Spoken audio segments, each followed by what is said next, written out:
Our other top story tonight, the recent outbreak of violence in Providence. The city is reeling from 2 homicides in 3 days and more gunfire last night. And today, a suspected killer was arraigned in connection with a deadly stabbing in downtown Providence early Saturday morning. Meanwhile, police are still trying to solve the death of a 25-year-old Providence man whose body was discovered in a Plainfield Street parking lot Monday morning. And a man is recovering from a gunshot wound to the back after being shot late last night here on Glenbridge Street in Providence.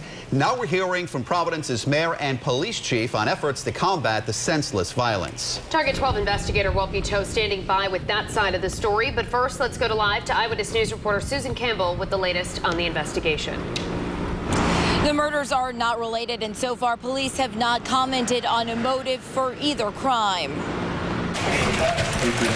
Araya Brinkley, now an accused killer. I need to talk with my family because I believe they're trying to find me a lawyer now. Providence police tell us Brinkley stabbed Troy Henderson to death early Saturday morning here near the corner of Dorrance and Fulton Streets, then rode away on a bike. A witness provided an identification to the police which matched the defendant as the assailant, and the defendant was later apprehended nearby, matching that description, as well as near a bloody knife. Police have not commented on possible motives. Henderson was 41 years old.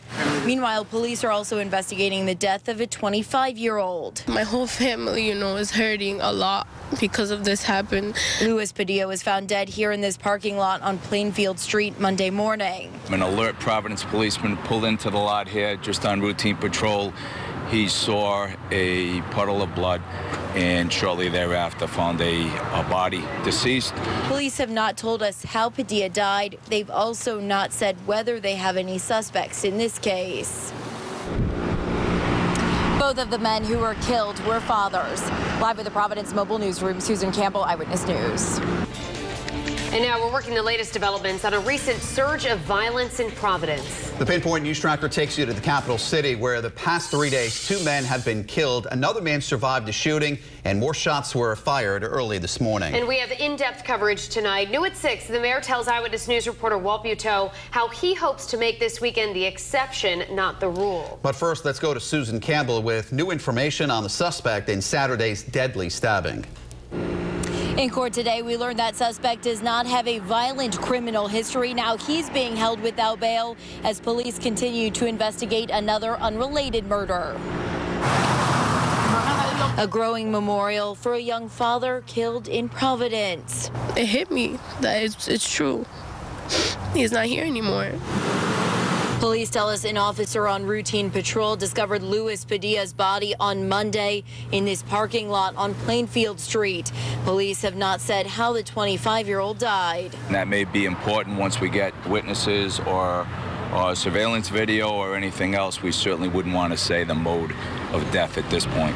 Police haven't said whether they have any suspects in that case, but they did track down an accused killer in another unrelated homicide this past weekend. We were in court today as Araya Brinkley was arraigned on 1 count of murder.